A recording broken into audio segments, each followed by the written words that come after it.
Il sortit à pas de loup, pieds nus, et tenant à la main ses gros souliers militaires. Quand il fut dehors, il s'assit pour mettre ses brodequins.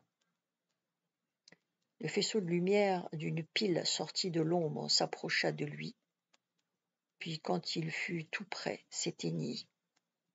« Bonjour !» C'était Devda. Il se sentait défaillir. Une grande lassitude parcourut tous ses membres. Encore ébloui par la lumière, il ne la voyait pas. Ses doigts s'empêtraient dans les lacets qu'il n'arrivait pas à dénouer. « Donne, dit-elle, j'aurai plus vite fait. » Elle se baissa pour lui lasser les gros souliers. Un parfum s'exhala de ses cheveux, le même. Il sentait battre son cœur à grands coups rapides et redoublés. Ses yeux habitués à l'obscurité la voyaient maintenant mieux. Elle était dépeignée, à peine habillée, d'une seule robe, d'une jupe rayée rouge et noire. Mais elle avait tous ses bijoux. Pour se défendre du froid, elle s'était recouverte d'un burnous. Elle eut vite fait de lasser les souliers, puis elle se leva toute droite. « Tu ne me demandes pas ce que je fais ici, seule, à pareille heure ? Pourquoi es-tu venue ? Et Ekli, que fera-t-il s'il se réveille et ne te trouve pas ? Il ne risque pas. J'ai prétexté une migraine et l'ai fait dormir seul cette nuit dans la pièce du haut. Mais marche, dit-elle, avance donc. » Elle l'avait pris par le bras et marchait à côté de lui. « Comment as-tu su que je partais aujourd'hui ? » Chut, doucement, dit-elle, c'est Asie qui me l'a dit, mais parle bas. J'ai pris ce burnous pour qu'on me prenne pour un homme. Si nous faisons une mauvaise rencontre. D'ailleurs, maintenant que m'importe. Pourquoi es-tu venu ? Parce que je ne pouvais pas te laisser partir pour la guerre comme cela. Laisse-moi te voir encore. Elle lui braqua sa pile sur les yeux. Comme tu es pâle. Il lui arracha la pile, la dirigea à son tour sur le visage de Devda. Laisse-moi te voir aussi, dit-il. Comme tu es belle. Ils s'enlacèrent. Menache sentit tout le corps de Devda trembler contre le sien. Est-ce de froid ? Ils perçurent le bruit d'un pas dans l'ombre, se lâchèrent brusquement. Menache avait gardé la pile. Adieu, dit-il. Au revoir. Et Devda s'enroulant tout entière dans son burnous, le capuchon baissé jusqu'au menton, disparut dans la nuit. Menache resta un moment debout et comme abruti. Les pas s'approchèrent. Il dut se ressaisir, rallumer sa pile et las, comme s'il venait de faire une longue course, se remit à marcher. Il s'aperçut seulement alors qu'il était près de la mosquée. Il en tourna le coin et dans le faisceau de sa pile aperçut Ibrahim en tenue de voyage.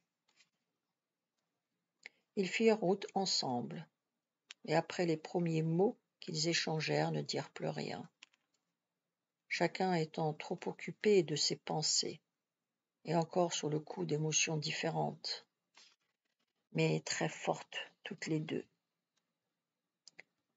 Pour Menesh, cette fois, c'était bien fini. Il n'avait plus de raison de tenir à ce coin de terre où il avait épuisé son adolescence. Ses 2 meilleurs amis y étaient morts, les autres camarades disparus. La veuve de son ami le plus cher était comme morte, et la femme qu'il avait aimée était mariée. Le cheikh et Narné n'allaient pas tarder à quitter eux aussi Tezgah pour toujours. Alors à quoi bon? Ils pouvaient maintenant mourir en héros de la civilisation, n'importe quand, n'importe où. Il était prêt et se battrait certainement très bien. Ils allaient vite, tous les deux, pour se réchauffer, parce qu'il faisait très froid. Ils enfilèrent les rues silencieuses et étroites et bientôt laissèrent derrière eux les maisons de Tezgah, frileusement serrées les unes aux autres.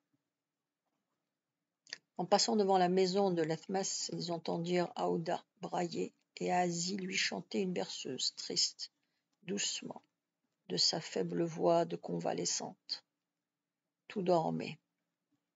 Des chiens passaient, rasant les murs, puis s'arrêtaient quelque part, tendaient le cou et pleuraient longuement à la nuit et à la lune.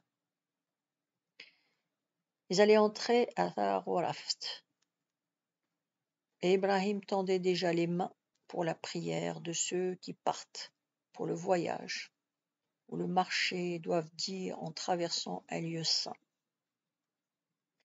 Quand du buisson qui se trouvait à l'entrée,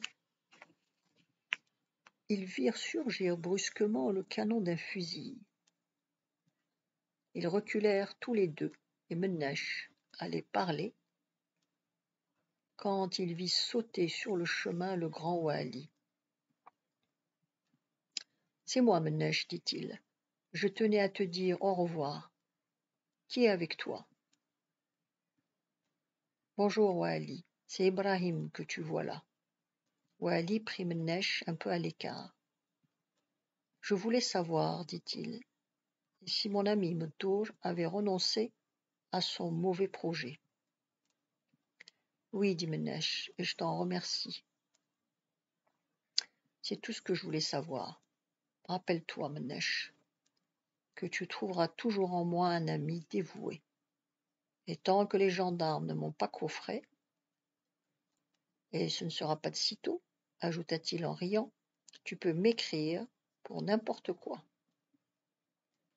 Dieu accroisse tes biens, dit Ménèche. Je sais que depuis la mort de Mohran, notre ami commun, tu t'occupes beaucoup d'Asie. Je te promets que je reviendrai souvent prendre, bien discrètement, de ses nouvelles, et que je l'aiderai au besoin dans toute la mesure de mes moyens. Je t'en suis reconnaissant. Maintenant, Ménèche, jure-moi que tu seras toujours prudent, quoi qu'il t'arrive. La guerre est la guerre, dit Ménèche, et la vie et la mort sont entre les mains de Dieu. Du reste, je ne suis plus un enfant. Tu l'étais tout à l'heure, Ménèche, près de la mosquée, au point que j'ai supposé un instant que Devda était ma femme. Et j'ai visé, toi d'abord, puis Devda. Comme cela. Pan, pan. Vous étiez morts tous les deux. Tais-toi, Wali, je t'en prie. D'où nous as-tu vus ? Derrière la porte de la mosquée. Inutile évidemment de te recommander le silence. Tu sais ce qui en résulterait. Moi, Ménèche, je ne suis plus vraiment un enfant. Du reste, je ne t'ai parlé de cela que pour te montrer à tel point tu pouvais être parfois imprudent.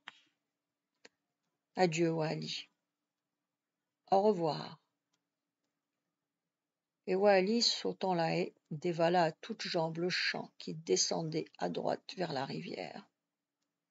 Ils entrèrent au cimetière et Ibrahim tendit de nouveau les mains pour la prière. « Je vais plus loin, dit Mnesh, et il poussa jusqu'à devant la tombe de Mokran. C'était son premier ou son dernier adieu. Il ne put retenir ses larmes. « Reste, toi, dit-il. Tu n'es pas tout à fait le vaincu, puisque tu es parti en combattant, avec les honneurs de la guerre. De nous tous, c'est encore toi qui as eu la meilleure fin. Une vie commencée à Taacest ne pouvait se terminer qu'à Kouilel, et toi seul as eu assez de force pour monter jusqu'au col. Tu es même le vainqueur puisque tu as laissé Wahada. C'est lui qui hérite de nous tous. Généreux comme tu fus, je suis sûr que tu ne nous envierais pas de te le disputer un peu et de le considérer comme le successeur de tous ceux qui furent avec toi dans notre donjon. Nous n'avons pas pu rouvrir ensemble Taacest, mais il reste à Asie pour le faire. Je m'en vais, Mokran, mon petit camarade. Je ne reviendrai jamais sur cette colline oubliée, où je ne te retrouverai plus. En souvenir de tout ce que nous avons eu de commun, je crois avoir arrangé pour le mieux tout ce que tu as laissé ici-bas de chair. J'y compte à Asie, parce que votre séparation tardive et passagère n'a été que l'erreur d'un bref égarement. Dans le fond de ton cœur, je suis sûr que tu étais revenu à elle comme elle n'avait jamais cessé d'être à toi. Tu restes, toi, fidèle au lieu où nous avons vécu notre rêve commun. Aussi te dis-je adieu. Adieu, jusqu'au jour prochain, où à coup sûr mon âme retrouvera la tienne et celle d'Asie, d'Idir, de Kou, pour refaire ensemble Taacest dans un monde où la souffrance ni l'obstacle ne seront plus. Adieu, Mokran. Amin, dit de l'autre côté Ibrahim, qui venait de finir sa prière.